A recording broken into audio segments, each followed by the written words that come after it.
Hi guys, village tasty food রান্নাঘরে আপনাদের সবাইকে স্বাগত। কেমন আছেন সবাই? চলে আসছে আজকে আমি খুবই সিম্পল রেসিপি নিয়ে। এই যে এখানে দেখুন 1 লিটার গরুর দুধ আছে। তাই এই দুধটা আজকে আমি এই দুধ দিয়ে আজকে আমি এই গরমে ঠান্ডা ঠান্ডা মন প্রাণ জোড়ানো একটা ডেজার্ট তৈরি করে দেখাবো, আইসক্রিমের কাটসাট আইসক্রিম। তা আজকে আমি আপনাদের কাটসাট আইসক্রিম তৈরি করে দেখাবো। আপনারা প্রথম থেকে শেষ পর্যন্ত পুরো ভিডিওটা দেখতে থাকুন। তো এই দুধটাকে আমি জাল করে নেব ছেঁকে। এখানে আমি কিছুটা এই যে একটা পাত্রে কিছুটা দুধ 1 হাতা মতন তুলে রেখে দেব। 1 হাতার থেকে আর একটু বেশি রাখলাম। এবার এই দুধটা তুলে রেখে দিয়ে এবার এটা জাল করে নেব। আমি এই যে বাটিতে একটু দুধ তুলে রেখেছিলাম, এর মধ্যে এই কাটসাট পাউডারটা আমি 1/2 কাপের একটু বেশি এটা মিশিয়ে দেব।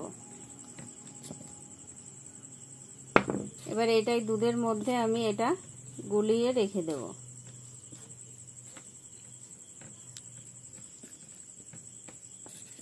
এইভাবে নেড়েচেড়ে আমি এই কাটসাট পাউডারটা মিশিয়ে নেব দুধের মধ্যে।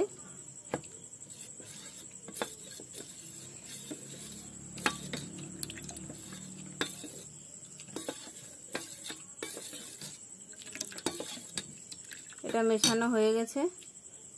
যে দুধটা আমি গরম বসাতে দিয়েছি, দুধটাকে একটু জাল করে নেব। যখন দুধটা উষ্ণ গরম হয়ে উঠবে তখন আমি এখানে 1 কাপ গুঁড়ো দুধ, এই গুঁড়ো দুধটা মিশিয়ে দেব। দুধটা মিশিয়ে দিচ্ছি। দুধটা মিশিয়ে একটু নাড়াচাড়া করে নেব। দুধটাকে ভালো করে এর সঙ্গে মিশিয়ে নেব।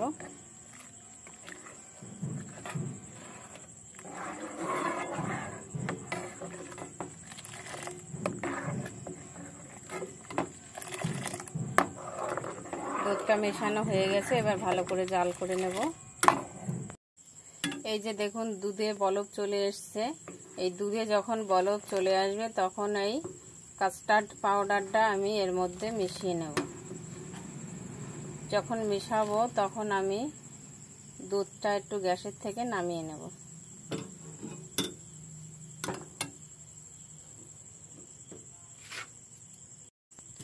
এই পর্যায়ে আমি দিয়ে দেবো চিনি। এখানে 1 কাপ চিনি নিয়েছি, আপনারা কম বেশি করে নিতে পারেন।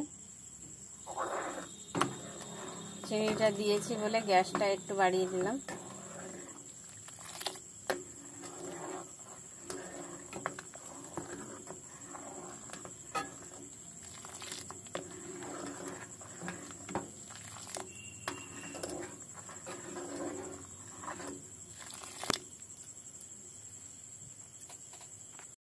এই যে আমি এখানে এই কাটসাট পাউডারটা আমি একটু নাড়াচাড়া করে নেব, কেন তলায় জমে গেছে তো লেগে নিচেই মানে পাউডারটা বসে গেছে, সেই কারণে একটু এইভাবে চামচ দিয়ে এটাকে নেড়েচেড়ে গুলিয়ে নিতে হবে। তারপরে আমি দুধের মধ্যে আস্তে আস্তে ঢেলে দেব।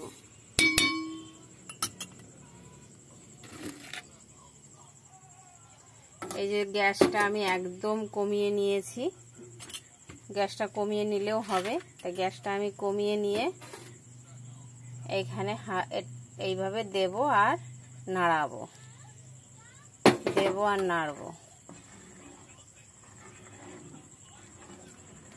এইভাবে দিতে হবে আর নাড়তে হবে।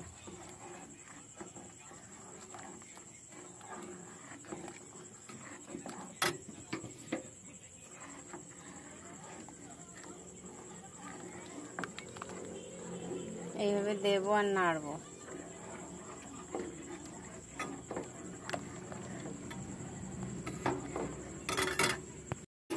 এই যে দেখুন বাকিটুকু দিয়ে দিচ্ছি। গ্যাসটা আমি বন্ধ করে দিয়েছি, তাতে দেখুন কতটা গাঢ় হয়ে গেছে। এখন শুধু এটা নেড়ে যেতে হবে, এইভাবে শুধু এটাকে নাড়তে হবে। গ্যাসটা চালু রাখলে আরও বেশি গাঢ় হয়ে যাবে, সেই কারণে আমি গ্যাসটা বন্ধ করে দিলাম। দেখুন নাড়তে নাড়তে কতটা গাঢ় হয়ে এসছে, শুধু সেইটুকু দেখুন। এই পর্যায়ে আমি এটা ঠান্ডা করে নেব। এবার এটা নামিয়ে নেব। এই যে এখানে আমি একটা আইসক্রিম যেখানে বসাবো তার জন্য একটা প্লাস্টিকের এই যে ঢাকনা সহ এরকম একটা কৌটো নিয়েছি, আমি এটার মধ্যে রাখছি। আমার কাছে আইসক্রিমের মোল্ড নেই, তাই আমার কাছে যেটা আছে আমি তার মধ্যে এখন আস্তে আস্তে ঢেলে দেব। এই যে দেখুন এই মোল্ডার মধ্যে আমি ঢেলে দেব। এইভাবে ঢেলে দেব।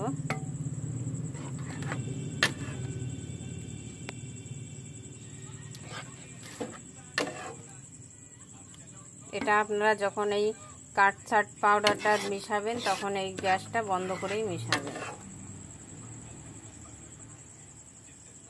তাহলে পুরোটুকু দিয়ে দেব।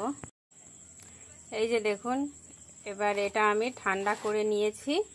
এটা এবার আমি নর্মাল ফ্রিজে 7 থেকে 8 ঘন্টা রেখে দেব। এটা ঢাকা দিয়ে দেব এইভাবে। এই ঢাকনাটা চেপে এইভাবে এটাকে পুরো আটকে দিলাম। এইভাবে আটকে দিয়ে আমি নর্মাল ফ্রিজে 7 থেকে 8 ঘন্টা রেখে দেব। এই যে দেখুন আমি 7 ঘন্টা পরে এই আইসক্রিমটা আমি ফ্রিজ থেকে বের করে এনেছি। এই যে দেখুন কতটা মানে জমেছে, দেখতেই তো পাচ্ছেন। এবার এটা আমি একটা গ্রেটার মেশিন দিয়ে এটাকে গ্রেট করে নেব। এবার আমি এই মালাইটা আমি তুলে নেব একটা বাটিতে।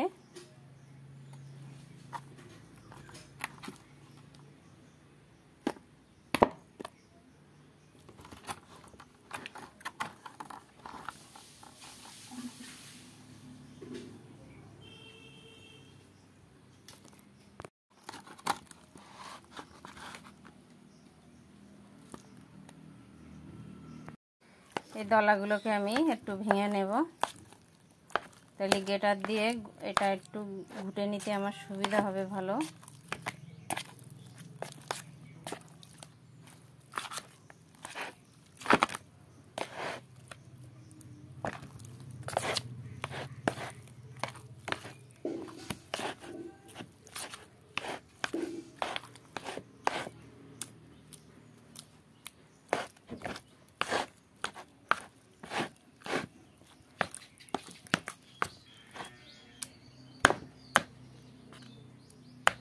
এবার গ্রেটার দিয়ে আমি এটাকে গ্রেট করে নেব। এবার আমি এই গ্রেটারটা দিয়ে গ্রেট করে নেব। যাদের কাছে এই গ্রেটার মেশিন নেই তারাই হাত দিয়ে ঘুটে নিতে পারবেন।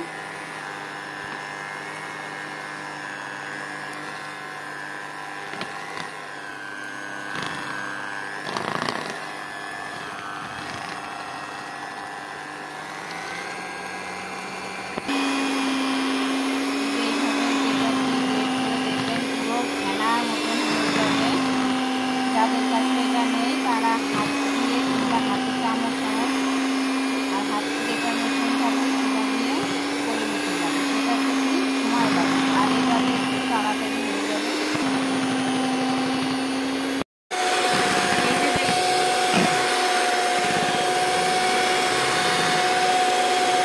এই যে দেখুন আমি 10-12 মিনিট ইলেকট্রিক গিটার দিয়ে আমি এটাকে গ্রেট করে নিয়েছি। দেখুন কত সুন্দর ক্রিমি ভাব চলে এসছে। তাহলে এরকম ইলেকট্রিক গ্রেটার দিয়ে এটাকে গ্রেট করে নিয়ে এরকম ক্রিমি ভাব চলে আসবে। তাই এটা এখন আমি ঢেলে নেব। এই আইসক্রিমটা জমাতে দিয়েছিলাম সেই পাত্রেই দিয়ে দিচ্ছি। এইভাবে সবগুলো আমি এইভাবে দিয়ে সেট করে নেব। এবার এর মধ্যে আমি কিছুটা এই কাজু বাদাম ছড়িয়ে দেব। এই যে দেখুন এটাই আমি এটা পাতিয়ে নিয়েছি। এবার এর মধ্যে আমি কিছুটাই কাজু বাদাম এর উপর দিয়ে একটু ভালো দেখার জন্য আমি কিছুটা ছড়িয়ে দেব।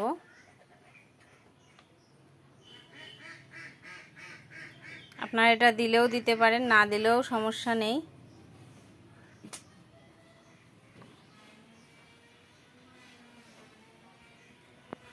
তাহলে এই যে দেখুন পুরো সাজিয়ে নেওয়া হয়ে গেছে। এবার এটাকে আমি ঢাকনাটা বন্ধ করে দিয়ে আমি ডিপ ফ্রিজে 8 ঘন্টার জন্য এটাকে জমতে রেখে দেব। 8 ঘন্টা পরে ফিরে আসছে। তাহলে এই যে দেখুন 7-8 ঘন্টা পরে আমি ডিপ ফ্রিজের থেকে বের করে 20 মিনিটের মতন একটু বাইরে রেখেছিলাম যাতে বরফটা একটু গলার জন্যে।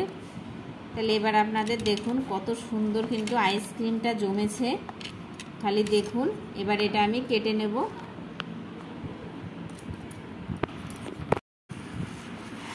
দেখুন কি সুন্দর।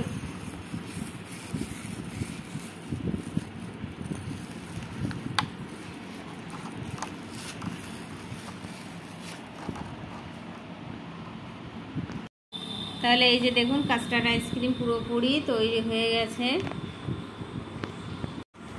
তাহলে আপনারা তো দেখতেই পেলেন কিভাবে আমি এই কাস্টার্ড আইসক্রিমটা তৈরি করলাম। দেখুন খেতেও কিন্তু সত্যি দুর্দান্ত লাগে। তাহলে কেমন হলো আমার এই আইসক্রিমের রেসিপিটা আপনারা লাইক কমেন্ট শেয়ার করবেন। আর ভিডিওটা ভালো লাগলে চ্যানেলটিকে সাবস্ক্রাইব করে দেবেন।